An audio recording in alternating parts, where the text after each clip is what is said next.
¿Sabes qué impuestos pagan los extranjeros en México? Soy Quetzal López, te doy la bienvenida a otra cápsula de Fiat Legal. En estas cápsulas busco desmenuzar en un lenguaje sencillo los términos legales, contables, fiscales e inmobiliarios. Acompáñame y te cuento lo que sabemos del tema, pero por favor, antes dale me gusta a nuestra cápsula o dale seguir a nuestra red social, nos ayuda a llegar a más personas.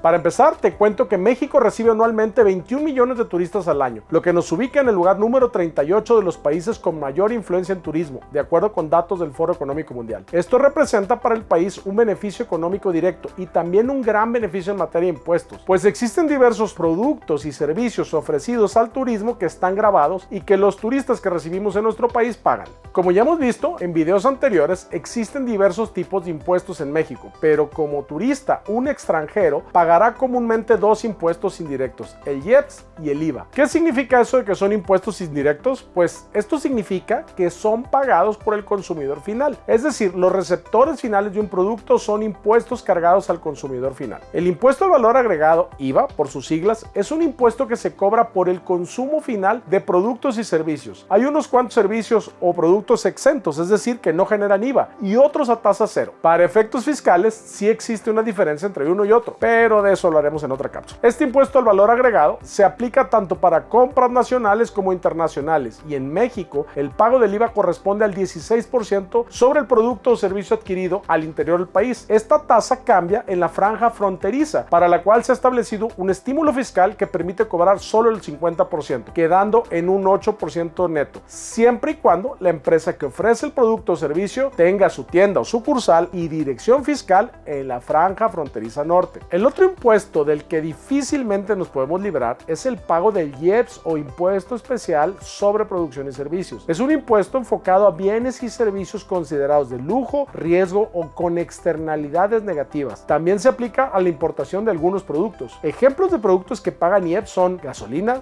bebidas con alcohol y el alcohol mismo, tabacos, bebidas azucaradas y energizantes, plaguicidas, alimentos con alto contenido de azúcar, así como algunos otros. En cuanto a los servicios que cobran IEPS, están los juegos de apuesta y sorteos, así como las telecomunicaciones. Este impuesto no lo verás reflejado en tu factura como extranjero, pero será parte del pago que realices si decides tomarte un refresco o una cerveza en México o te comes unos dulces. Existe otro impuesto más de tipo indirecto que pagamos todos los que usamos servicios de hospedaje, ya seamos extranjeros o connacionales, y te cuento al respecto. Es el impuesto sobre hospedaje o ISH. Comenzó a recaudarse en México desde 1995 y fue actualizado en 2022, cuando se incluyó este impuesto a los prestadores de servicios de hospedaje mediante aplicación o plataforma como Airbnb o Booking. Este gravamen se aplica en México a hoteles, posadas, albergues, hostales y cualquier otro inmueble que brinde el servicio de hospedaje. Se trata de un impuesto indirecto, es decir, pagado por el cliente que adquiere el servicio final. Además, es un impuesto local, por lo que cada entidad determina el porcentaje o tasa que se cobra, siendo las más altas de hasta el 5% en algunos estados y la más baja del 2% en algunos otros. Este impuesto tiene como base el precio del servicio antes de agregar el IVA, y estamos obligados a pagarlos todos los que utilizamos el servicio de hospedaje, nacionales o extranjeros, insisto. Debes saber que diversos países, entre ellos México, ofrecen la posibilidad de que turistas extranjeros recuperen monetariamente parte de los impuestos pagados durante su visita, pues al no ser residentes de nuestro país, el requisito constitucional de contribuir a los gastos de la nación no encuadra. Por ello, en el caso de nuestro país, es posible recuperar el IVA por parte de extranjeros que pagan al realizar la compra de la mayoría de los productos y servicios. Para recuperar el IVA pagado, existe una serie de requisitos, te los cuento. El primero, el trámite se realiza al momento de salir del país por una vía aérea o marítima. Segundo, aplica solo a las mercancías que se hayan adquirido durante la estancia y salgan efectivamente del país. Tercero, es necesario presentar los comprobantes fiscales correspondientes a la mercancía y la compra mínima debe ser de 1,200 pesos mexicanos. Este comprobante debe estar amparado por un CFDI con el desglose del IVA. Pero estos no son los únicos requisitos, te sigo platicando que además de los requisitos anteriores, para que un extranjero recupere lo pagado en IVA al salir del país, es necesario que las compras sean efectuadas con medios electrónicos de pago, ya sea tarjeta de crédito o de débito, o bien compras en efectivo siempre que no superen los 3,000 pesos por turista. Adicionalmente, es necesario que las compras se hayan realizado en establecimientos que participan en el programa de devolución de impuestos a turistas extranjeros. La devolución se hace en efectivo efectivo hasta por un monto máximo del 50% neto a pagar sin exceder 10,000 pesos. El remanente se deposita en las cuentas bancarias que el turista señale para tal efecto. Este trámite se efectúa con los concesionarios autorizados, los cuales han establecido módulos en las ciudades de mayor afluencia de turistas extranjeros como Ciudad de México, Guadalajara, Los Cabos o Cancún, entre otros. ¿Qué pasa cuando un extranjero hace de México su residencia permanente? Aunque es común pensar en un visitante solo como turista, siempre existe la posibilidad de que un extranjero decida establecer su domicilio permanente en México, por lo que su actividad económica será realizada en territorio nacional, haciéndolo sujeto del pago de obligaciones fiscales. Para obtener la residencia fiscal, que es diferente a la residencia con efectos de inmigración, se requiere que se cumplan dos requisitos establecidos en el artículo 9 del Código Fiscal de la Federación. A saber, el primero, cuando más del 50% de los ingresos totales que obtenga la persona física en el año calendario tengan fuente de riqueza en México. Y segundo, cuando en el país tengan el principal centro de sus actividades profesionales. Una de las obligaciones más importantes es el pago del impuesto sobre la renta o ISR, el cual establece que todas las personas físicas y morales que mantienen una residencia en México están obligadas al pago de dicho impuesto por la realización de actividades económicas en nuestro país. Este impuesto es aplicable aun cuando la persona no resida permanentemente en México, pero si mantiene aquí una fuente de ingreso. Por ello, es importante, en términos de tributación para extranjeros, la estipulación de la residencia fiscal. El extranjero residente fiscal será sujeto del pago de ISR por sus ingresos totales, mientras que aquellos que generen ingresos en México, pero que no mantienen su residencia fiscal en territorio nacional, solo deben tributar por lo que le responde a la riqueza generada en nuestro país. El tema de las obligaciones fiscales es aún más amplio cuando hablamos de empresas extranjeras que mantienen establecimientos comerciales en México. En este supuesto, la empresa está obligada a cumplir con todas las obligaciones fiscales que corresponden a un negocio mexicano, las cuales incluyen la emisión de comprobantes fiscales digitales o CFDI, la segunda, el pago de impuestos sobre la adquisición de bienes inmobiliarios, la tercera, el cumplimiento del registro y pago de las cuotas correspondientes al Instituto Mexicano del Seguro Social en el caso de realizar contrataciones. Todo extranjero que realiza actividades económicas en México está obligado a darse de alta en el Registro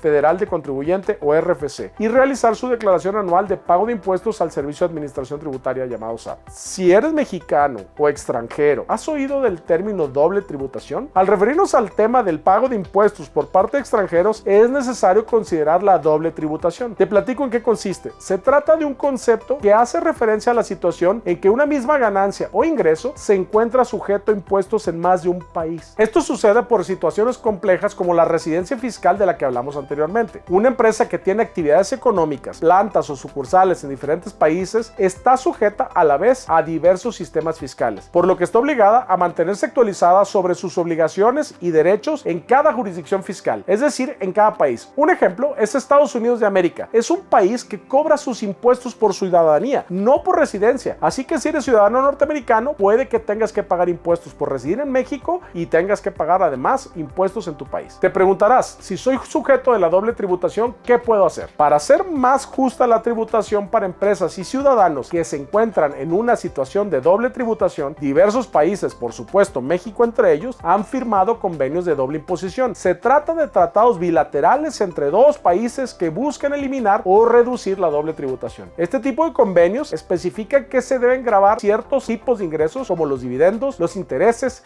y establecen tasas de retención preferenciales. México mantiene convenios de doble imposición o tributación con países como Alemania, Canadá, España, Japón y Estados Unidos, entre otros. Es todo por hoy. Muchas gracias por vernos o escucharnos. Si te gustó este video, por favor dale me gusta, no te toma mucho tiempo y si consideras que es de utilidad, puedes compartirlo utilizando WhatsApp o Telegram. Y no se te olvide seguirnos en nuestras redes sociales, Facebook, Instagram, X antes Twitter, YouTube, LinkedIn como @fiatlegal y como @quetzalopez. Yo soy Quetzal López y te recuerdo que en Fiat Legal podemos asesorarte en materia legal, fiscal, contable e inmobiliaria.